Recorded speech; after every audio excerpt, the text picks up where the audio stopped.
ఇంటికో ఉద్యోగం కాదు, ఇంటికో యజమాని. కూటమి ప్రభుత్వం కొత్త ప్లాన్ వర్కౌట్ అవుతుందా? ఆంధ్రప్రదేశ్ రాజకీయాల్లో గత దశాబ్ద కాలంగా సంక్షేమం అంటే కేవలం నగదు బదిలీ లేదా డీబీటీ అనే ముద్ర బలంగా పడిపోయింది. ప్రతి నెల 1వ తారీఖున బటన్ నొక్కడం ద్వారా లబ్ధిదారుల ఖాతాల్లోకి నేరుగా డబ్బులు జమ చేసే విధానం ఒక రాజకీయ సాంప్రదాయంగా మారింది. అయితే 2024 ఎన్నికల తర్వాత అధికారంలోకి వచ్చినటువంటి తెలుగుదేశం, జనసేన, భారతీయ జనతా పార్టీల కూటమి ప్రభుత్వం ఇప్పుడు ఈ సంక్షేమ నిర్వచనాన్నే పూర్తిగా మార్చేయాలని ప్రయత్నిస్తోంది. అందులో భాగంగానే తాజాగా ఆంధ్రప్రదేశ్ ఎంఎస్ఎంఈ శాఖ మంత్రి కొండపల్లి శ్రీనివాస్ గారు ప్రకటించిన ఒక కుటుంబం ఒక పారిశ్రామికవేత్త అనే నినాదం ఇప్పుడు రాష్ట్ర రాజకీయాల్లో పెను చర్చకు దారితీస్తోంది.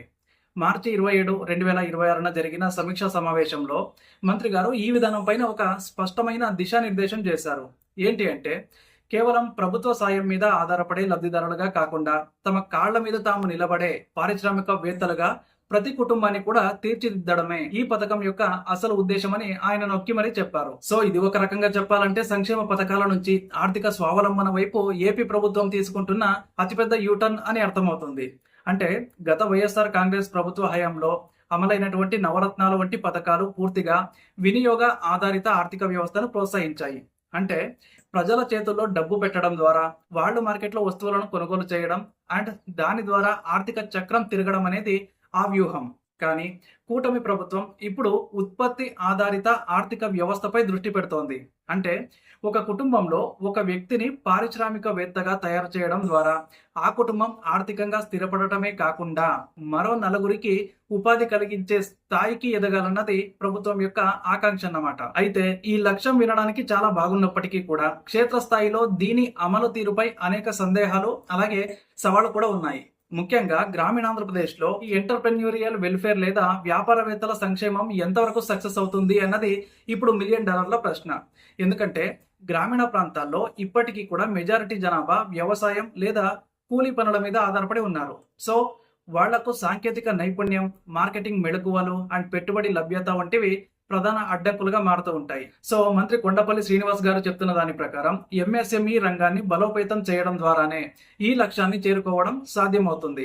సూక్ష్మ, చిన్న, మధ్య తరహా పరిశ్రమలు ఏ దేశ ఆర్థిక వ్యవస్థకైనా వెన్నెముక లాంటివి. సో ఆంధ్రప్రదేశ్ వంటి రాష్ట్రంలో వ్యవసాయాధారిత పరిశ్రమలకు అండ్ ఫుడ్ ప్రాసెసింగ్ యూనిట్లకు అపారమైనటువంటి అవకాశాలున్నాయి. కానీ ఒక సామాన్య మధ్యతరగతి కుటుంబం నుంచి వచ్చిన వ్యక్తికి వ్యాపారం చేయాలి అంటే ముందుగా గుర్తుకొచ్చేది రిస్క్ అన్నమాట.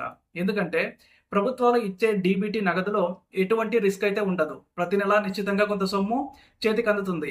కానీ ఒక పరిశ్రమను స్థాపించాలంటే స్థలం, కరెంటు, అనుమతులు, పెట్టుబడి, బ్యాంక్ రుణాలు వీటన్నిటికీ మించి గిట్టుబాటు ధర వచ్చేలా మార్కెటింగ్ వ్యవస్థ ఉండాలి. సో ఇక్కడ ప్రభుత్వం కేవలం రాయితీలు ఇస్తే సరిపోదు. ఆ వ్యాపారం లాభసాటిగా సాగేలా పూర్తి స్థాయిలో చేయూతనివ్వాలి. అప్పుడే ఒక కుటుంబం ఒక పారిశ్రామికవేత్త అనే నినాదంగా మిగిలిపోకుండా నిశ్చయంగా మారుతుంది. సో ఇక రాజకీయ కోణంలో చూస్తే జగన్మోహన్ రెడ్డి గారి హయాంలోని డీబీటీ విధానం ఒక బలమైన ఓటు బ్యాంకును సృష్టించింది. ఎందుకంటే లబ్ధిదారులు తమకు ప్రభుత్వం నేరుగా డబ్బులు ఇస్తోంది అన్న భావనతో ఉండేవాళ్ళు. కానీ ఇప్పుడు కూటమి ప్రభుత్వం ఆ ధోరణిని మార్చి మేము మీకు చేపను ఇవ్వం, చేపలు పట్టడం నేర్పిస్తాం అనే పంతాలోకి వెళ్తోంది. సో ఇది దీర్ఘకాలంలో రాష్ట్ర ఆర్థిక వ్యవస్థకు మేలు చేసే విషయమే అయినా తక్షణ ఉపశమనం ఆశించే ఓటర్లను ఇది ఎలా ప్రభావితం చేస్తుందనేది ఆసక్తికరమైన అంశం అన్నమాట. అండ్ మరీ ముఖ్యంగా గ్రామీణ మహిళల గ్రూపులు అలాగే పొదుపు సంఘాల ద్వారా మహిళలను పారిశ్రామికవేత్తలుగా మార్చేందుకు ప్రభుత్వం ఒక భారీ వ్యూహరచన చేస్తోంది. ఎందుకంటే మహిళా సాధికారత ద్వారానే గ్రామీణ ఆర్థిక వ్యవస్థను మార్చవచ్చని కూటమి ప్రభుత్వం భావిస్తోంది. మంత్రి కొండపల్లి శ్రీనివాస్ గారు తన ప్రసంగంలో ఎంఎస్ఎంఈ పార్కుల ఏర్పాటు అలాగే క్లస్టర్ డెవలప్మెంట్ స్కీమ్స్ గురించి కూడా ప్రస్తావించడం చూస్తూ ఉంటే ప్రభుత్వం కేవలం వ్యక్తిగత రుణాలకే పరిమితం కాకుండా సామూహిక మౌలిక సదుపాయాల కల్పనపై కూడా దృష్టి పెడుతున్నట్లు కనిపిస్తోంది. అయితే ఇక్కడ ఒక కీలకమైన సమస్య ఉంది. ఏంటంటే ప్రభుత్వం అందిస్తున్న ఎంఎస్ఎంఈ ప్రోత్సాహకాలు నిజంగా అర్హులైన వారికే అందుతున్నాయా లేదా అన్నది పర్యవేక్షించడం కూడా చాలా కష్టం అన్నమాట. ఎందుకంటే గతంలో కూడా ఇలాంటి పథకాలు వచ్చాయి. కానీ అవి కేవలం కాగితాలకే పరిమితమయ్యాయి లేదా రాజకీయ పలుకుబడి ఉన్న వాళ్ళకు మాత్రమే రుణాలు దక్కేవి.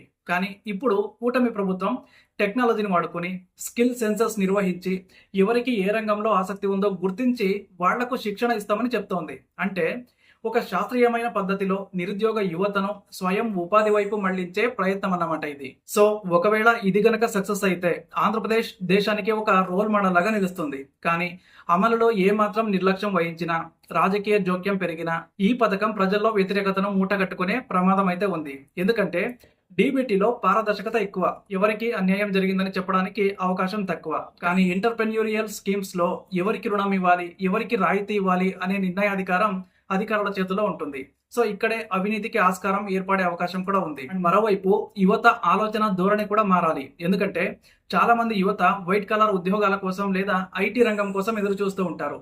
కానీ సొంతంగా ఒక చిన్న వ్యాపారం పెట్టుకోవడం కన్నా ఎక్కడో ఒక చోట తక్కువ జీతానికైనా ఉద్యోగం చేయడం మేలని భావిస్తారు. సో అలాంటి మనస్తత్వాన్ని మార్చి బిజినెస్ ఓనర్ అనే ఆత్మవిశ్వాసాన్ని నింపడం ప్రభుత్వానికి అతిపెద్ద సవాల్ అన్నమాట. అండ్ మంత్రి కొండపల్లి శ్రీనివాస్ గారు మార్చి 27 ప్రకటనలో ఈ నైపుణ్యాభివృద్ధికి ప్రాధాన్యతనిచ్చారు. పరిశ్రమల స్థాపనలో సింగిల్ విండో సిస్టమ్ను మరింత సరళీకరించడం ద్వారా సామాన్యుడికి కూడా అనుమతులు సులభంగా వచ్చేలా చేస్తామని హామీ ఇచ్చారు. ఇది వాస్తవ రూపం దాలిస్తే ఏపీలోని ప్రతి జిల్లాలోనూ కూడా ఒక ఇండస్ట్రియల్ హబ్ తయారయ్యే అవకాశం అయితే ఉంది. జగన్ గారి హయాంలో అమ్మఒడి, చేయూత, ఆసరా వంటి పేర్లతో నేరుగా డబ్బులు పంపిణీ చేయడం వల్ల రాష్ట్ర అప్పులు పెరిగాయనే విమర్శలైతే ఉన్నాయి. కానీ కూటమి ప్రభుత్వం ఇప్పుడు ఉత్పాదకత పెంచడం ద్వారా ఆదాయాన్ని సృష్టించాలని చూస్తోంది. సో ఒక కుటుంబం ఆర్థికంగా ఎదిగితే వాళ్ళు పన్నులు కడతారు, తద్వారా ప్రభుత్వ ఆదాయం పెరుగుతుంది. అంటే ఇది ఒక విన్ విన్ సిచ్యువేషన్. కానీ గ్రామీణ ఓటర్లకు ఈ ఆర్థిక పాఠాలు వెంటనే అర్థం కాకపోవచ్చు. వారికి కావాల్సింది తక్షణ ఫలితం అన్నమాట. వచ్చే ఎన్నికల నాటికి ఈ పథకం వల్ల ఎన్ని కుటుంబాలు నిజంగా పారిశ్రామికవేత్తలుగా మారాయి, వాళ్ళ జీవన ప్రమాణాలు ఎంత పెరిగాయి అనే దాన్ని బట్టే కూటమి ప్రభుత్వం భవిష్యత్తు ఆధారపడి ఉంటుంది. సో మంత్రి కొండపల్లి శ్రీనివాస్ గారు ఒక ముఖ్యమైన మాట చెప్పారు. ఏంటంటే మనం ఇచ్చే ప్రతి రూపాయి కూడా ఒక ఆస్తిని సృష్టించాలి అని. ఇది చాలా లోతైన అర్థం అన్నమాట. ఎందుకంటే ఉచితంగా ఇచ్చే డబ్బు ఖర్చు అయిపోతుంది. కానీ ఒక యంత్రం కొనడానికి ఇచ్చే సాయం లేదా ఒక చిన్న ఫ్యాక్టరీ పెట్టుకోవడానికి ఇచ్చే రాయితీ ఆ కుటుంబానికి శాశ్వత ఆదాయ వనరుగా మారుతుంది. సో ఆంధ్రప్రదేశ్లో ప్రస్తుతం ఉన్న రాజకీయ వాతావరణంలో ఇది ఒక పెద్ద ప్రయోగం అన్నమాట. ఒకవైపు గత ప్రభుత్వం సంక్షేమ ముద్ర అండ్ మరోవైపు ప్రస్తుత ప్రభుత్వం పారిశ్రామిక విజన్. ఈ రెండింటి మధ్య ప్రజలు దేనికి మొగ్గు చూపుతారో చూడాలి. నిజానికి ఆంధ్రప్రదేశ్ ప్రజలు సహజంగానే కష్టపడే తత్వం ఉన్నవాళ్ళు. వారికి సరైన దిశానిర్దేశం, ఆర్థిక తోడ్పాటు అందితే అద్భుతాలు సృష్టించగలరు. కానీ ఈ పథకం ముందున్న సవాళ్లను కూడా మనం విస్మరించలేము. ఎందుకంటే రాష్ట్రంలో విద్యుత్ ఛార్జీలు, ముడి సరుకుల ధరలు అండ్ అలాగే రవాణా సౌకర్యాలు వంటివి కూడా పరిశ్రమల మనుగడపై ప్రభావం చూపుతాయి. మీ అభిప్రాయాలను మరియు ఇది రాష్ట్ర అభివృద్ధికి ఎలా తోడ్పడుతుందని మీరు భావిస్తున్నారో ఖచ్చితంగా కామెంట్ చేయండి. అండ్ అలాగే మన ఛానల్ సబ్స్క్రైబ్ చేసుకొని పెట్టుకోండి.